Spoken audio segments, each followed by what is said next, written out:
Welcome to the Outdoorsy Educator podcast, the show where curiosity meets the open road. I'm your host Alasdair, and I invite you to join me as we explore the world through travel, adventure, nature, and the power of learning. Each episode we dive into inspiring stories from adventurers, educators, and global citizens. Whether it's in a classroom, on a local trail, or adventuring halfway across the world, there are stories to be told and lessons to share. So pack your curiosity, lace up your boots, and let's discover how the world can teach us all, one step, one story, one adventure at a time. Today's guest is somebody that simply lives and breathes the outdoors. Roland is an outdoor enthusiast based in Southern California who's all about keeping our public lands safe, clean, and accessible for everyone. Whether you are a first-time camper or a seasoned dirtbag with stories to tell, Roland's got the gear tips, campsite recommendations, and trail-tested wisdom to keep your adventures running smoothly. With a degree in sociocultural anthropology from UC San Diego and a McNair Scholar title under his belt, Rolland took his academic curiosity out to the trail, where he started Campthropology, an ongoing deep dive into camping culture as a space for identity, healing, and human connection. And as if that wasn't cool enough, he's one of the minds behind the Homies Initiative. That's healing, outdoor mentorship, inspiring environmental stewardship. A program focused on getting more folks outside and building meaningful bonds with nature and each other. All right, today's guest, Rolland Tizuela. How are you today, man? I'm doing great, Alasdair. Thank you so much. Yeah. I'm stoked to be here. I've been looking forward to it ever since I've heard the whispers of your different podcast career stuff coming up. I'm like, oh yeah, this is awesome. Yeah, it's been a blast. Like, I'm really enjoying doing it. And the podcast is great, but I'm getting to meet some really cool people. Yeah, definitely. And I think you have one episode released, right? Correct. Yeah, I've released one this past Monday, and then the goal is every Monday. I'm thinking 10, 12 episodes, and then I might just keep going, but I might reevaluate at that point. End of season 1, we'll see if anyone's listening, if people have feedback. But all I know is I'm enjoying it. I'm having a blast. Awesome. And it sounds like you. I listened to the first episode when I was at work this week, and keep it going as long as you can. That's super fun. Yeah, and I've had, I won't name names or anything, but I've had a couple of other sort of outdoorsy themed podcasts reach out and just say, hey, we like what you're doing. We've listened to the first episode. Keep it going. Like, awesome. Just giving a word of encouragement. So I was like, that's amazing. Part of the cool community, Yeah, definitely. Well, Roland, tell us a bit about yourself. Where are you from? Where are you living? What's your connection to the outdoors world? Give us your spiel. Most definitely. So I'm from Southern California. I was actually born in Mission Viejo, but I've lived in San Diego, North County, San Diego, basically since I was like 2 or 3 years old. A lot of people ask me how I camp so often. Being in Southern California, specifically San Diego, the weather's pretty good here year round. Like, it never gets too hot, never gets too cold. So I'm able to get out quite often. I grew up camping, not a lot, but my parents did take me quite a bit. Kind of beach camping. We have like some beach stuff here that you can like sleep in a van, like before van life was a thing. So my mom would take me down to the beach, and we would just like sleep in the van and like have like a bonfire, like a pit there. We went to San Felipe a few times to camp down there. We have like our local mountains like Julian here and like Palomar Mountain. That was like really cool. But I always consider like the outdoor journey as kids, like every kid plays outside. So like everybody's outdoorsy in a sense, as I always say. It's whether you're skateboarding. I played a lot of like roller hockey, or before we had hockey sticks, we would just use baseball bats and hit tennis balls around. And then our parents were like, do you guys want a hockey sticks? We're like, what? Sure. Yeah. Yeah, that'd be awesome. Yeah. So that's like my first journeys outdoors, and I've seen a lot of like, parallels between why I like the outdoors now and why I like the outdoors before. Specifically, instead of a skateboard that takes me to the skate park or the mall, now I have a car that takes me to camping, and it's kind of the same essence of the vehicle. I really love my skateboard. I really love my car. I never thought I'd be like my car's like people like extension of your personality. I'm not a car Instagram account, but people are always like, oh, your Subaru is really cool. And I'm like, it looks like that because it's stuff that I use when I'm camping, Right. Yeah. Right. So it's extremely fun. I went to school at UCSD a little later in life to get my bachelor's, and when I went back, I was doing anthropology, and I was in the McNair Scholars Program, and I got to choose like a topic to do like a what would be like a PhD thesis, but before you're in a PhD program, because I Right. wanted to go to grad school and stuff. So we kind of like a mini thesis we got to do, and I always say, to be honest, they're like, "Hey, yeah, we'll give you a research stipend." And at the time, I was like, "Oh, what can I use it for?" They're like, anything that assists your research. You just got to submit like this is going to help me, get this research done. So at the time, I was like, "Wow, what if I did it on like?" I really liked camping, but I was like, "What about hiking?" At the time, I was hiking quite a bit, and Right. I did research on basically like how transformative aspects of long distance hiking, specifically on the Pacific Crest Trail, because the Pacific Crest Trail is like right in our backyard. So Right. I went out there, I did the first 100 miles. I took a break because like my feet were like really, my blisters were incredibly bad. One thing about long distance hiking, as I learned, and then everybody says later, like your body can be completely conditioned, but your feet, the blisters with the up and Hmm. down, you can train as much as you want, but the technicalness of the trail really just chewed my feet up. And I loved it. I met so many hikers. Some of them, a couple of them finished. Most of them didn't, but it's all about the journey out there. Hike your own hike. Absolutely. Yeah, I was Yeah. able to put together a little research project. I took it to conference at Berkeley. I did a poster and a PowerPoint presentation. And then that was in 2018 when I finished that. And then when 2020 happened, I bought my Outback and just started camping. That was like since then, since 2020, since buying the Outback, I've been camping, I would say at least 3 weekends a month, all around Southern California. And started a little TikTok account, not knowing what would happen. Just started filming goofy stuff. Like my content is kind of everywhere, Yeah. so it's not The specific. content's Yeah, superb. That's so good. I appreciate that. I appreciate that. But yeah, so I realized that a lot of people were asking questions about kind of like beginner camper stuff, and I was like, wow, there really is like what you would call, I guess, like a gap in knowledge with research. Like there really is a lot of information that's not accessible to people that either are very new to camping or that haven't camped before. And I always, one of the Jamaica Dawes out of Slim Pick'n Outfitters, he tells this story. But it's like everybody always shows you the outdoors. It's very rarely do people go into the outdoors like solo and learn everything solo, learn where to go, what to buy.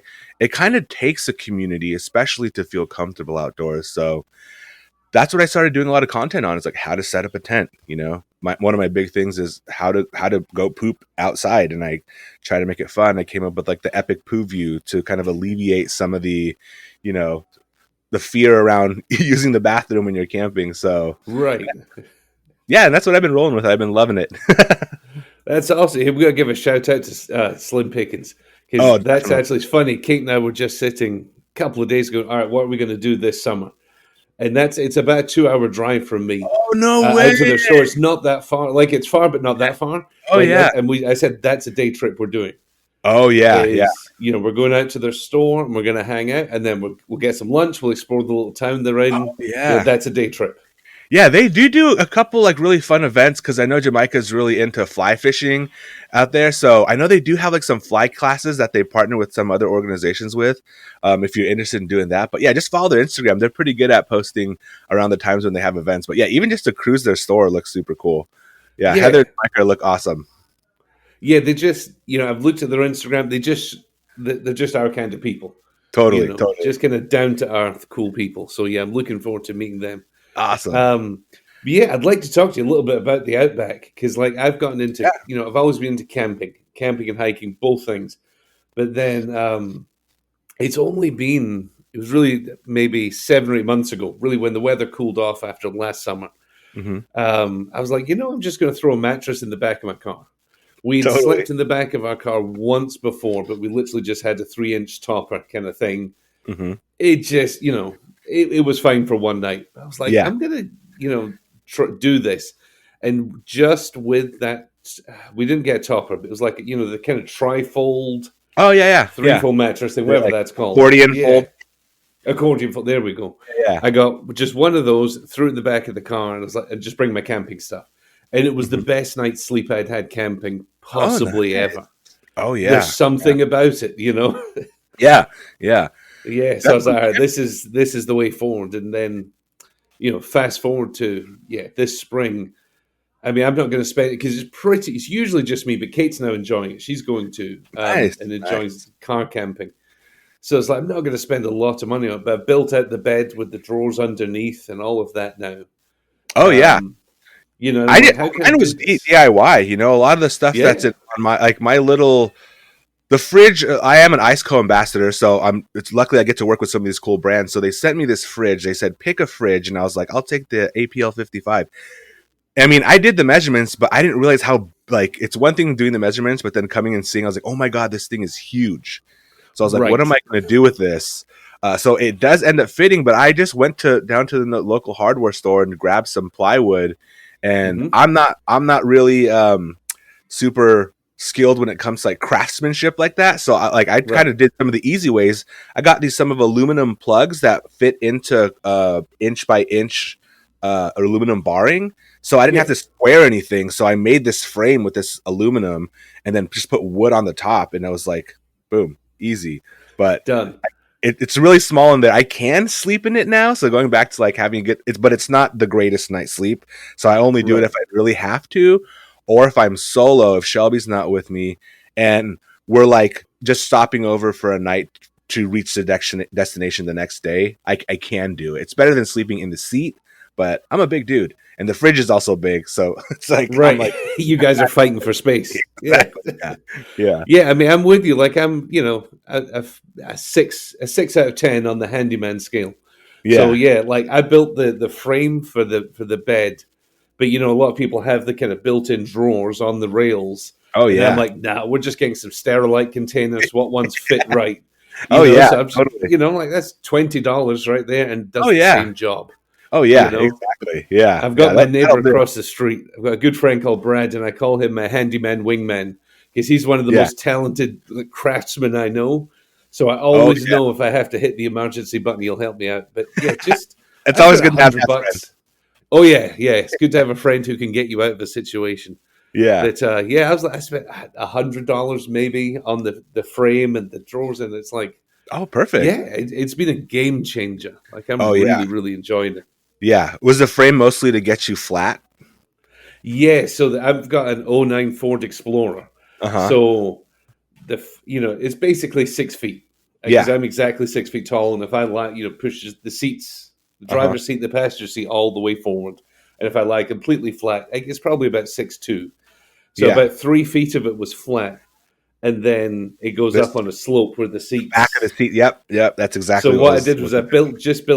I built it 3 feet back, and then just cut basically a triangle of foam. So Yeah. now it's completely flat all the Oh, way. nice. Perfect. Yeah. Because I That's the wanted to big be thing. able to put the seats up if I needed to. I rarely need to, but Yeah. this way I can leave that bit of the frame in there and just fold the seats up. Like I just need to That move the piece of foam. that's exactly what I wanted with my build too. I tried to make it in Yeah, a successful. Luckily, if I need access or use my back seats or even passengers, it'll still work. So yeah, we're on that same page right there. But yeah, that's a game changer. Having a good night's sleep, that's one of like the three things that if you don't have it, if you don't have a good time sleeping, if you don't have a good time eating, and if you can't stay mhm, like comfortable, yeah, you're probably not going to have a good time camping. So again, also like that's what a lot of my content gears towards is alleviating some of those things so that people can have a good time camping. Because if you don't have a good time the first time, I feel like the likelihood of you going back, it's not something that people are like, oh, I'll give it another try. If it's a bad time, they're like, nope, never again. Especially with the right. sleeping. That's sleeping is top on my list, and if I go through hiking, I know I'm not going to sleep well, and that's fine because that's Oh, part yeah. of it. Part of the Yeah. experience. Yeah. A tiny little, pumping up the air pads and all of that stuff. Yeah. Like I get it, but when you're going camping, that's a top priority for me. Oh, Is I yeah. want a good night's sleep. I can tolerate anything else, Yeah. Totally. but yeah, no, I'm right there with you, and it's been a lot of fun, and kind of dipping my toe into the car camping community has been a blast. Oh yeah, there's Uh, there's there's a lot of people that car camp out there. Even with my little crew that I camp with, I'm like everybody's went rooftop tent or sleeps inside their rig now. So I'm like the last tent camper, ground tent The last camper, you know? holdout. Yeah, on the ground. So I'm out, everybody's always joking like, all right, they'll get rolling first if the bears are out there. So we'll just start honking. I'm like, thanks, guys. Right, appreciate you. Yeah, yeah. They should park all their rigs in a I circle know. with your tent in the middle, right? Yeah, we actually have done that before. There you go. Right. Yeah, yeah. Yeah, that's kind of what's needed, I think. That's super Oh yeah, cool. Yeah, I follow a couple of the people on Instagram that you go camping with regularly, and they're just awesome. Like, oh and the yeah, builds yeah. are awesome, and they just seem like every one of them seems like pretty cool people. Yeah, And that's they're such a good group, and funny you mention it because we're just kind of launching a super group of us called Camp.Homies, and Homies stands for Healing, Outdoor Mentorship, Inspiring Environmental Stewardship. Uh, so Camp Homies, we're like, let's do something as a group because everything's more fun camping like when you're together with people and you could laugh, and because everybody else is so right, knowledgeable, like between all of us, we have like enough gear to probably help like an entire fleet of people. But it's really cool to see everybody bring something to the table when their knowledge of like their car, their vehicle, their camp setup. So we're like, with all this knowledge, let's try to come together and maybe do like a super group for which we can serve more people for different kinds of backgrounds and levels of camping. So that literally we kind of just got that together this the past couple months, and we're having our first meet and greet in July. But yeah, it's a super great group. I've been camping with most of them for like a few years now, and it's so funny. I met all of them through like TikTok. I was going So to ask you, how did you guys get together as a group through TikTok? yeah, That's amazing. yeah. I mean, we grew up in the era of like don't meet strangers from the internet, and literally all like my best friends are from, and some of them are at my wedding. You know, like Right. and I met them all on TikTok. It's such a cool thing. Yeah, you're right. I mean, it's sometimes I kind of sit back and reflect on like social media as a whole, and I'm like, "Ah, it gets a lot of bad rap sometimes, and Yeah, justifiably. Like, there's a yeah, lot of yeah. negative stuff, and man, so many of us, and I'm guilty of it too. We can just get lost in our phones, doom scrolling, and all of that Oh stuff. yeah, But I've met I met you. I've met yeah. We tremendous met people. on yeah, Yeah, exactly. Yeah, yeah. yeah. And then It's been a great Roland experience. and I had dinner in February when I was out in California. Yeah, yeah, Um, yeah, and I've met just some like you. They're now, what would you term them? Real life friends. yeah. I That call got my together with pre-social media, post-social media friends. You know. right. Yeah, Yeah, so it's like it's so much good I feel has come into my life from it, most definitely. as well as staying in touch with people back home and things. But just yeah, I mean, I start looking at even just camping, that community Oh yeah, online. yeah. Even if I'm out camping by myself, I know I've got people I can ask. Hey, what would you do here? How would you do this? How Oh would you yeah. adjust this setup? That kind of thing. And it's great to have people that are into the same stuff that you are. Oh yeah, yeah. And even Now, if so camping you in don't know, California, where are your favorite places to camp out there? oh wow, let's see. Specifically in California, so California is pretty big. I mean, we do one of my favorite trips we do now. We do an annual trip to Death Valley. Um, Alex AP Fozzie introduced us to his friend. We call him Hot Dog. And Hot Dog kind of grew up camping in Death Valley his whole life. So one of the first trips we went on, it's really helpful to have someone that knows the area, especially if when you're going to the national parks that I found, because he's like he's one of the homies for sure, but he also knows like, hey, what do you guys want to do? And he knows how long it takes to get to place, because Death Valley is huge. It is huge. You can spend an entire day just going from one part of the park to the other. So he Right. knows like it's going to take an hour and a half to get here. Then we can hang out here for an hour. Like very loose itinerary, but we got so much done in one of the trips in like, I think it was our first trip, in 2 days, because he knew how to pace the trip. And we're doing off-roading too. Some of it's on-roading. Um, so that I really like Death Valley. We always go towards like January, December, because it does get hot out there. It gets Right. extremely hot. Luckily, the past few years we've timed it perfectly, and the weather's like ideal. Not too hot, not too cold at night, because it also gets cold there at night. Um, let's see, Death Valley for sure. I like Cleveland National Forest. So that's our local national forest in our backyard. It's in San Diego. I actually don't know why it's called Cleveland National Forest, but Right. it's like our local mountain range. And I'm really big on getting to know your campsites and getting to know like the wildlife, and I also other campers too. Like I've met some people that also camp frequently that I run into at the campgrounds a lot. Um, I like to see the seasons change with the campground. I've seen, it's a couple of my favorite little spots. I've camped there in rain and heat and snow. So to really get a feel for like the land itself. Um, and there's Yeah. all kinds of spots. It's dispersed camping. There's like campground camping. A lot of times people always ask me like, "Oh, you've probably been to like all of the national parks," because they see all my content. And I'm always Hmm. like, no, I'm kind of like a, weekend warrior. I love my little local tucked away spots that, aren't crowded, or like I said, I can get to know the land, some of the other campers that are sometimes there, sometimes not, the animals, that's like my favorite. Right. That's so interesting. It's very similar to my camping experience. We're very lucky. I've been to quite a few really cool places. Amazing, but a couple of national parks. They're phenomenal. So try not to make this too long of a story. I've got a bit of a, lived in Texas about half my life, and I've got a love-hate relationship with different things, being in education and can't stand the Totally. heat. But the Texas state park system is an absolute crown jewel of the state. Like I've Mhm. never been to one that isn't clean, helpful. The sites are well marked. Like they're done really well. Like every That's one I've nice. ever been to. But we're really fortunate. We have one not 20 minutes drive up the road, and it's got Nice. everything we want. It's just Oh yeah. peaceful. It's low key. We know, like you, it's like we've now figured out. All right, these are the sites we like. These are the ones we Exactly. don't. We've got really good friends. Well, Lanabelle a little bit. You sent her an epic Who View Oh yeah, sticker. yeah, yeah, They're yeah. our camping buddies. They've got a Awesome. teardrop. So it's like, all right, what works for my car camping and their teardrop, and that Yeah. like we've figured Yeah. out what sites, and that again, that just removes any potential stress. It's so easy just to go get Totally. set up and have that kind of camping fellowship. Oh yeah, yeah. That's a big part of camping is alleviating those things, but as much as you can before you kind of get there. Definitely. Yeah, and for them it was interesting. They purchased a I can't remember how long it was, like a bumper pool camper. Okay. And it was cool. Like it was, Yeah. it's a cool camper. They camped in it, I don't want to get it wrong, but maybe 3, 4 times.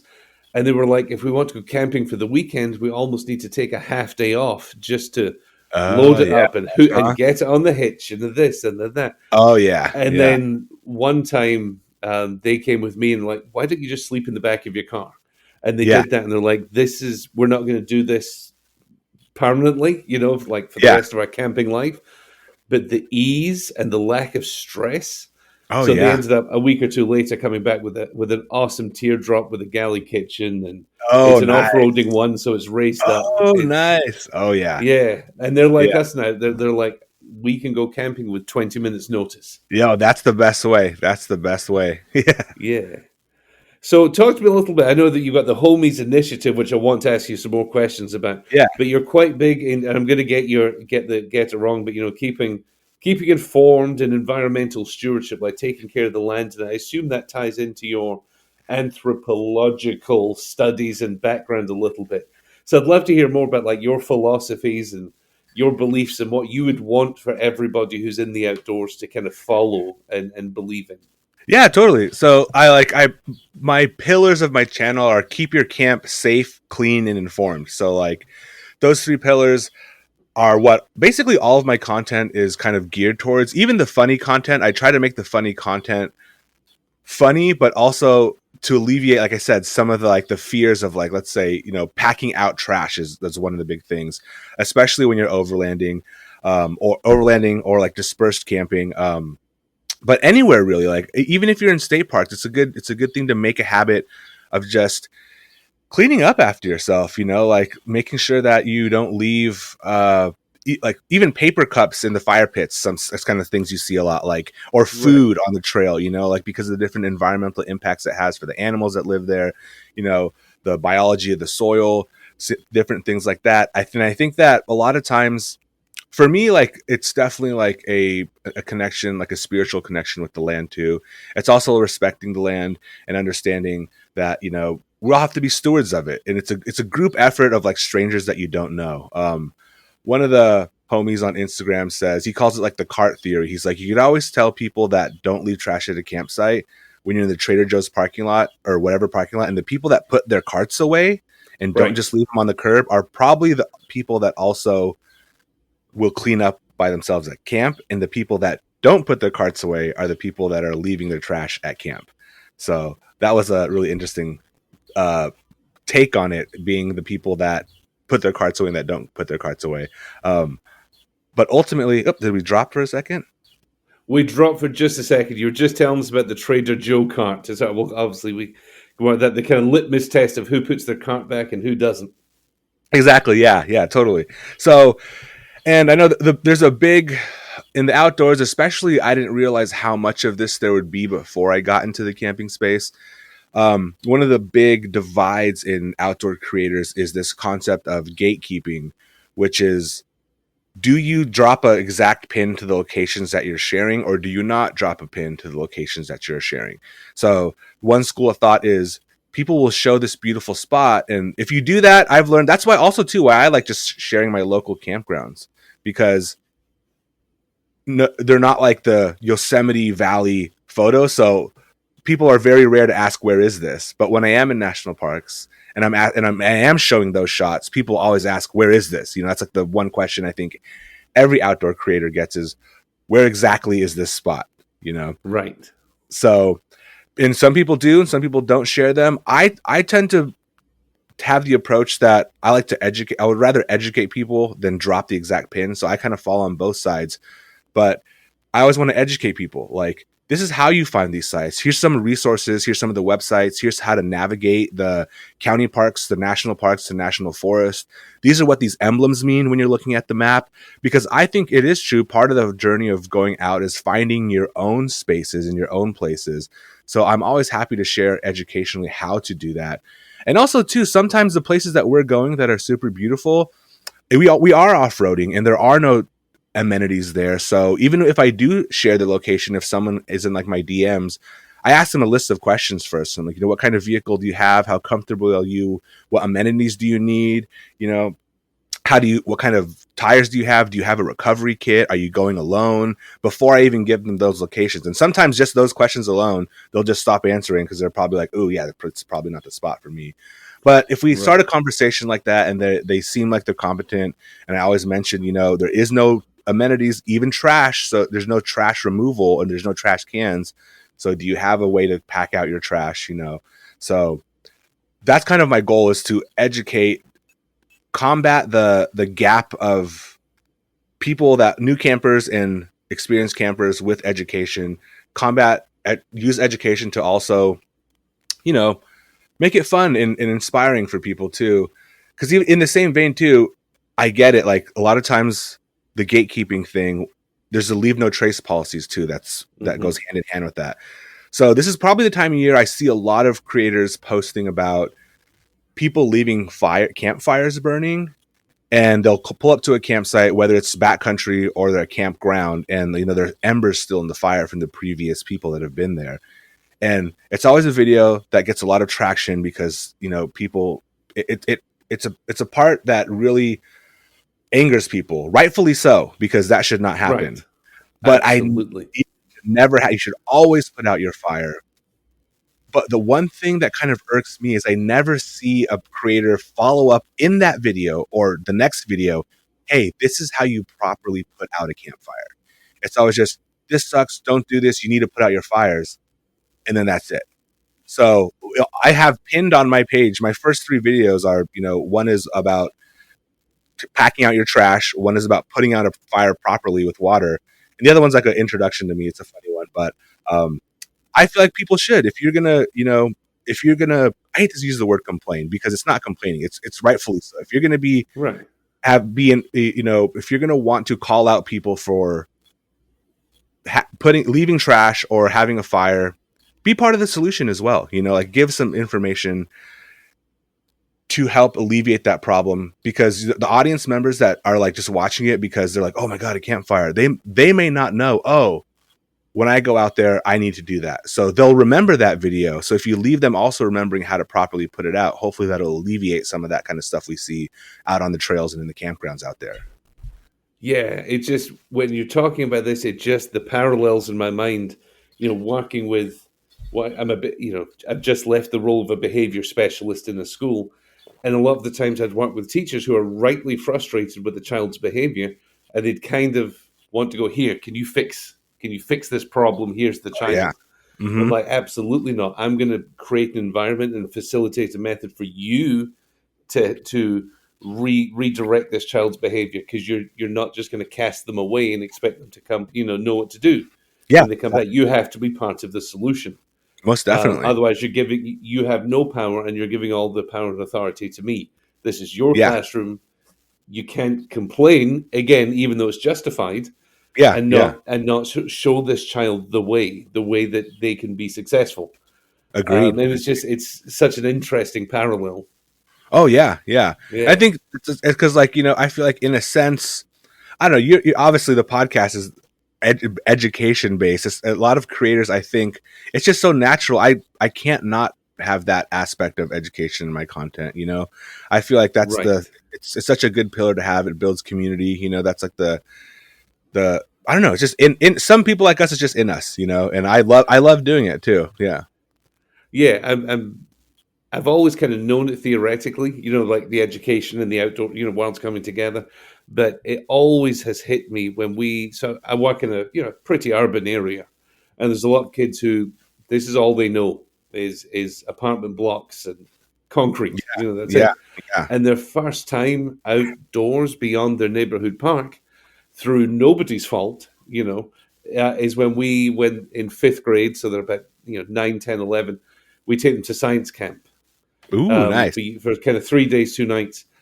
And again, I've kind of always known in theory how good this is for the kids to go. But Yeah. the years that I've gone, you see these really hardened kids who come from tough environments. You don't want to sort of stereotype in any way, but often broken homes or parents working 2, 3 jobs. Not your traditional 9 to 5 nuclear family with all their ducks in a row.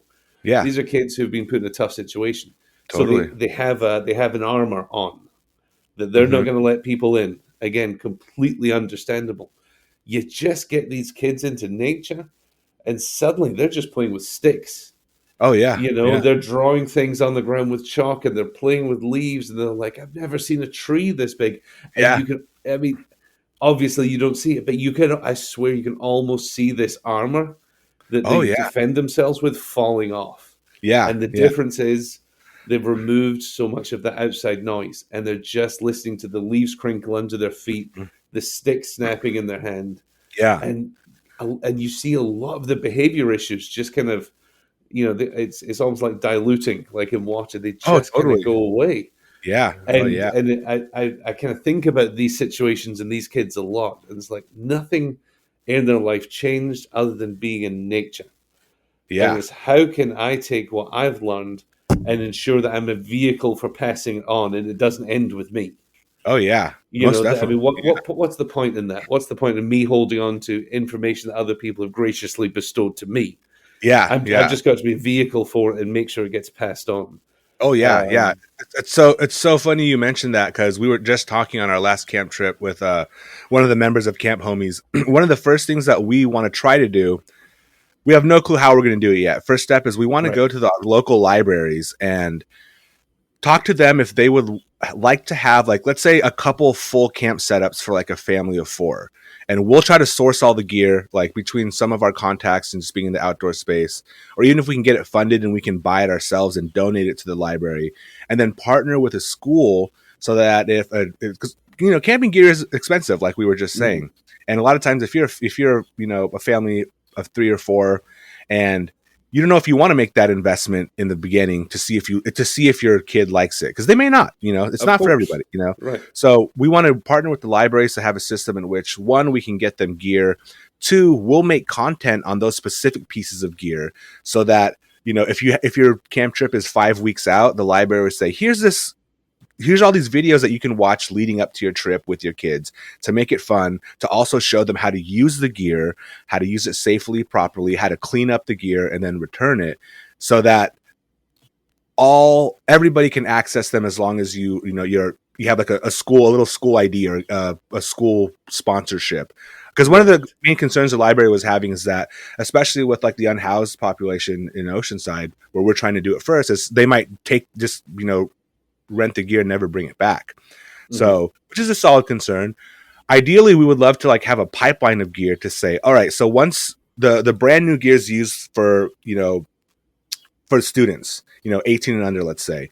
And then once that gear kind of like ages out or we get new gear, then it can move to like general, anybody can rent it from the library. And then who cares if it doesn't come back? If they need it, people need it that bad, they need it that bad. Right. So we want to establish that kind of pipeline. That's kind of like our first project that we want to tackle. And then if we can get it working in one library, we would love to reach out to other educators in libraries and schools and kind of like, hey, we have a system. Just let us plug it into you guys and we can get you this going, I love it. It's and what a brilliant idea. There's we've got 2 universities in our town that we live in.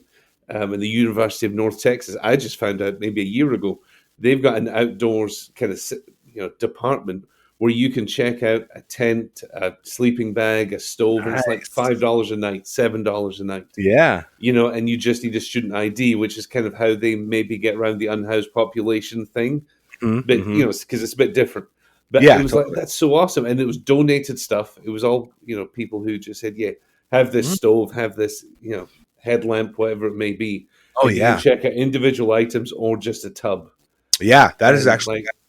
Yeah, so it's a very similar idea, but you've taken it to another level with it. I can just imagine a QR code on the box. Exactly, yeah. That takes it straight to your video, Yeah.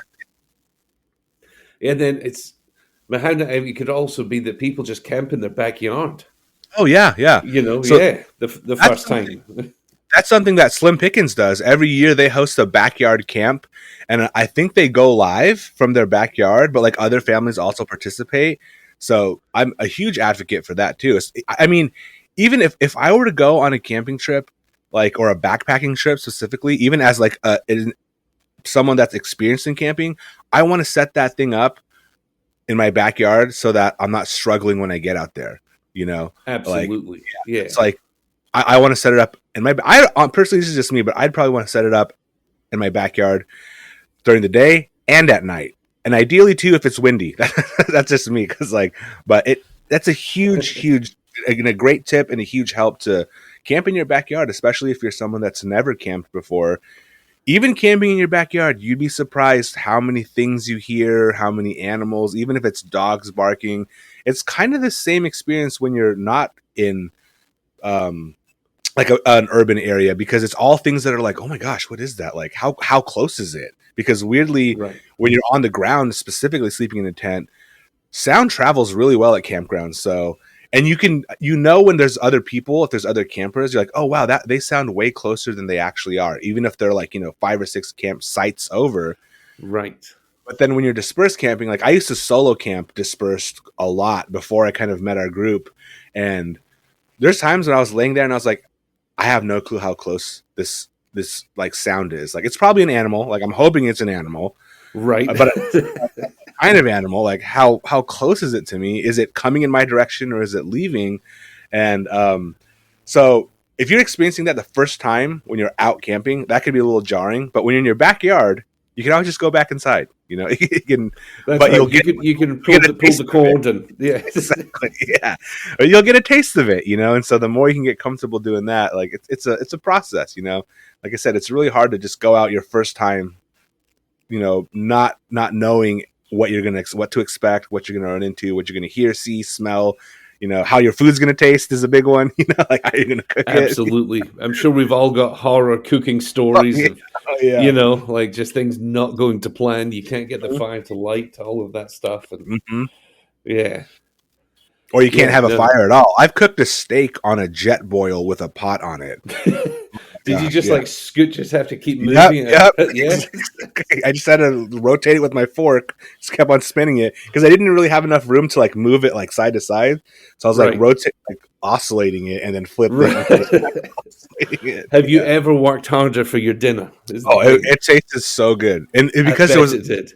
We planned to cook it on the fire with a grill, but the fire bans in California that year were so bad that you couldn't have any wood fire at all.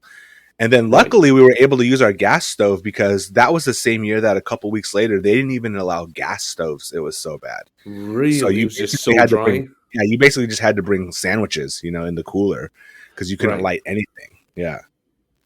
Yeah, we've done that a couple of times when we're like last minute camping. It's like, we didn't defrost anything, or let's just grab a pizza on the way up camping, Oh and yeah, it's I do that awesome. all the time, especially when I go Yeah, right from work.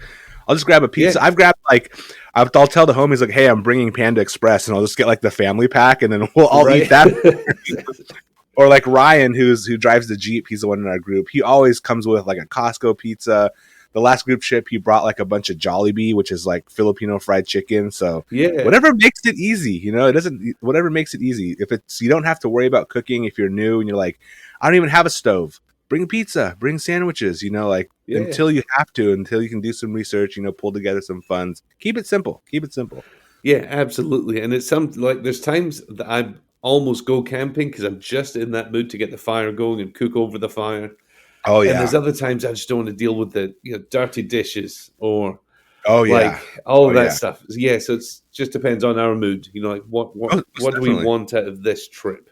Most definitely. Yeah. Yeah. Yeah, That's because a good thing. again, That's a good thing. It's for anybody. Set your intention for the trip.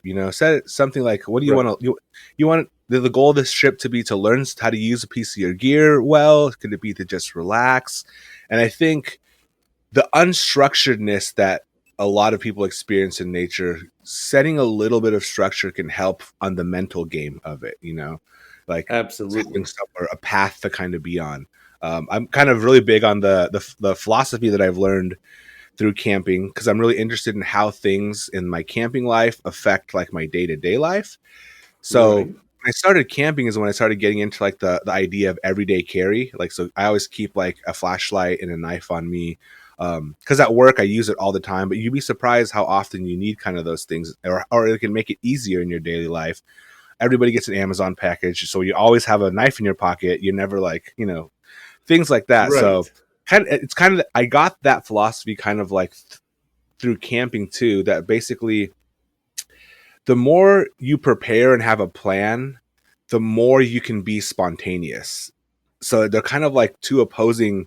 Like, well, if you're a planner, how are you calling that spontaneous? So I always describe it in the best cases like talking about the Outback again, my recovery system and my traction boards. So when I'm out there, especially if I'm solo, if I didn't have my traction boards and a recovery system and I saw this cool forest road and I was by myself and I'm looking at it, if I didn't have my recovery gear, I'd probably be like, I don't feel comfortable going down there because what if something happens? But if I have my recovery gear, meaning I'm planning for something to happen, I'm a little bit more confident because I know that even if I get stuck, I have the tools to get out. So it allows me to be right. spontaneous out there, being a little bit prepared for kind of all different scenarios. And I really love that. I feel like that philosophy I've taken into like, I've expanded it into like the culture of like, even like emotions and therapy. It's like therapy gives you these tools, these recovery systems. So when you hit a rock out there in our social spaces, you have these tools to kind of get yourself back to a safe spot, and recollect yourself. So, and I learned that through camping, like, and I started thinking Yeah, about it. Like, I was like, wow, it's kind of the same everywhere, just being prepared. I guess that's the old, better to have it and not need it than need it and not have it kind of scenario. absolutely. Yeah, the life lessons that camping has taught you could be it's so interesting. But you're right. It's almost like I've never really thought about it like the way you just phrased it. The more prepared you are, it allows you to be more spontaneous because you Oh have yeah. that foundation of if things go wrong, you're good. You've got everything covered. Yeah, yeah, yeah. Or at least you Yeah, have a plan. Even if it's extreme, a lot of extreme survivalists say the biggest thing with survival is your mental state, your mentality, and your mental approach to the situation. So even if you're like, oh my God, this is really bad, instead of going straight into panicking, you go straight mhm, into what's in my toolbox, what can I use? And then you kind of start thinking outside the box, no pun intended, of like, yeah, even if it's really bad, how to so you go into planning mode rather than panic mode right away. yeah. I mean, something I've had to work on just here and there throughout my life is not catastrophizing situations Yeah. and reminding myself that up until this point in my life, I've never been in a situation that hasn't worked out okay. Most definitely. Most You definitely. know, I've made it. I've made it this far in Yeah, life, and it's not always the totally. way I thought it was going to. But there's not one that I can say hasn't worked out okay. Oh yeah, most You definitely. know, Yeah, I yeah, it's reminding ourselves that, and that's part of that mental approach and that healthy mental approach to adversity in all walks of life, really. right. But you're absolutely right. The more I camp and the more I've through hikes or just been just a day in the park, feeling that connection between the outside world and that world is so interesting. And maybe it's coming with age. I don't know, but I think Yeah. about it a lot more than I used to. Oh yeah, I think it's something that definitely comes with time spent outside. And that was one of the things that I Right. came across in my research when I was interviewing hikers on the trail. So I would get their email, and then when they were in town, I would just like, before they got to town, I wanted at least 3 or 4 of my emails in their inbox because I know that their time is precious. So, but that's one of the things that I did find out. One of the things I was asking is how they felt safety wise when they started the trail versus how they felt, 2 weeks in, 3 weeks in, 4 weeks in. I kind of gave them a survey, and a lot of people actually said at first they felt really scared their first couple nights, especially because when they were solo. But by the time they hit like week 6 around there, they started to feel like they were protected by nature, and they felt more scared going into town to resupply than being in Right. nature. So it completely flipped their perception of safety. That was one of the things that was the most brilliant that I thought. I was like, wow, that is extremely interesting to see Yeah. something like that, a switch like that. Yeah. And does it speak to, I mean, it's like rabbit holes you can go down. Does that speak to who we truly are as human beings? Yeah, And really. all Yeah. of that. Oh yeah, yeah. That's what I love is stuff like you exactly just said. Like we're so hardwired to nature, and looking at from evolutionarily, like all this and internet and out in cities is relatively new when you look at our entire our species spending time outside. So I feel like I always tell people it's a reintroduction to outdoors, not a you're newly outdoors. You're re-educating yourself because I think it's really in us to thrive outside. If we can, like you said, peel back the layers, beautiful things Yeah. can happen outside for sure. No, I completely agree. There's a reason it feels so good, and there's a reason you feel at peace Oh yeah, when you're out there. No, most absolutely. definitely. I'm so excited about the camp homies. Like I've Oh, already got ideas in my head, and it's not my place to have ideas. But I'm oh, like, man, it's everybody's place. you could sell awesome T-shirts to help fund all this gear for the kids. Oh yeah, oh You yeah, know, camp homies on the front and an epic poo view on the back.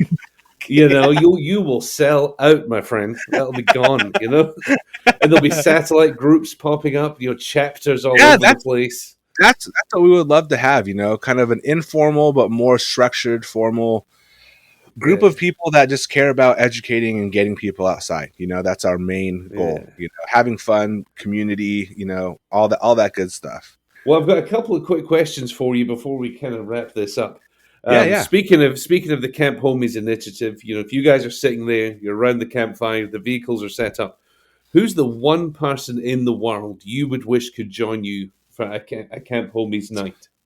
Ooh, that's a really good And question. you can't choose your good wife or anyone you like that, but Okay, somebody who you wouldn't be camping with, you know, okay, normally. And they could be dead or alive, somebody you know, somebody you don't know, anything like that.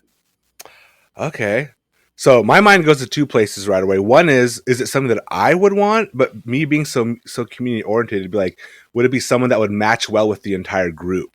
So, you know, Maybe you could give us both. You could give yeah, us okay, both, I think. okay. Yeah. Um, I think it was for me personally, one of the big influences in my life when it comes to just like approaches.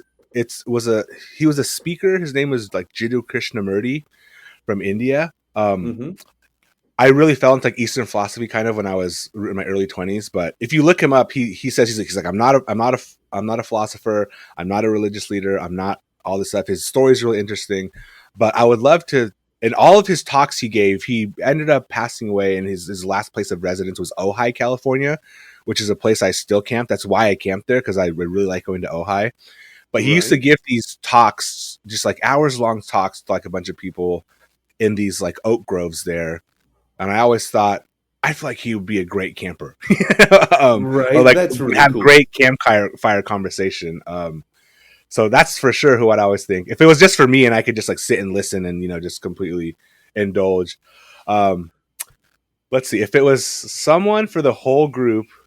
Man, I feel like I would always want to take, for some reason, I would probably take this musical artist that I like who seems really cool. His name's Rex Life Raj. He's out of Berkeley, California. If by chance he hears this, Rex, let's go camping. Right. But I really like him because he was the first R&B like hip hop artist that I saw that he filmed one of his videos called Handheld GPS, like around outside. I think like some parts were even like on the outer boundaries of like Yosemite. And he's a very, I wouldn't say he was is an activist, but he talks a lot about community, and he talks a lot about connection with nature, and like just ways that I've never seen someone from that genre lyrically talk about and also visually represent. So, and I think he just seems like a cool dude too. He seems funny. He seems like musically inclined. It would be cool to have like like a little concert, a little low key concert, dispersed camping so we don't interrupt anybody else, Absolutely. around the campfire. Around the campfire. Yeah. I love it. It sounds like a good time would be had by all. I would hope so. That's right. Now, let's see. Second question for you. If you could only listen to one piece of music, you may have answered this question, or one audiobook for the next month, what would it be? Oh, man. That's not too far from my my kind of like neurodivergence, because I tend to listen to the same songs over and over and over. Right, right. But if I had to pick one just all the time, my all-time favorite song that I can always listen to, and when it comes back on the rotation, I almost do listen to it for a month straight, is the song called "The Widow" by the Mars Volta. It's one of my favorite all-time songs. All right, I'm going to need to look that one up. Not familiar with it. Yeah. All right, I'm digging it. And then final question for you here. If you and the camp homies could go camping at a fictional place, where could you go? If you could snap your fingers and all your gear is there, the weather's perfect, where do you think it would be? I gotta go Neverland, man. The one from Hook with all the that's a great answer. They had that Rufio came in on that little surfing thing, like it just right. pop. Yeah. With all that cool, like it's like that island. Oh yeah, for sure, it'd be Neverland. 100%. That's a great answer. I love it. It's not it's now you got me rethinking my thoughts. I love it. Yeah. All right, and last question for if people want to find you on social media or get in touch somehow, what's the best way to get hold of you? So on all my social media channels, it is Campthropology, Campthropology. So instead of anthropology, it's Campthropology. I really liked the name when I first came up with it. It seems to be doing good, but a lot of people, like from a marketing standpoint, it's pretty complicated to remember, but I'm like, that's what it is. But on all the channels, I have all the same handle. Luckily, no one had it, which was also good. Yeah, that always helps. No, I like it because it speaks to exactly who you are. So I think it's the perfect handle. Yeah, I appreciate it. Yeah, I love it. Perfect, man. Well, I can't thank you enough for giving up your time to be here. This has been fantastic. Thank you very much, man. Thank you so much, Alasdair. This is amazing. I do a lot of my podcasts. So I have a podcast too. I do them in person because I've always been intimidated by the online one. But once I get stuff rolling for my online doing this, I'd love to have you on mine as well. Awesome. That's fantastic, man. Well, I appreciate you greatly. That's been fantastic. Yeah, thank you so much, Alasdair. This has been fun. Thank you again to this week's guest, and I hope today's episode was as enjoyable for you as it was for me, and perhaps even inspired your next adventure. If you did enjoy the show, please be sure to subscribe, leave a review, or follow us wherever you get your podcasts. You can find more information at theoutdoorseyeducator.com or follow us on Instagram, TikTok, or Facebook. Until next time, thank you so much for listening to the Outdoorsy Educator podcast.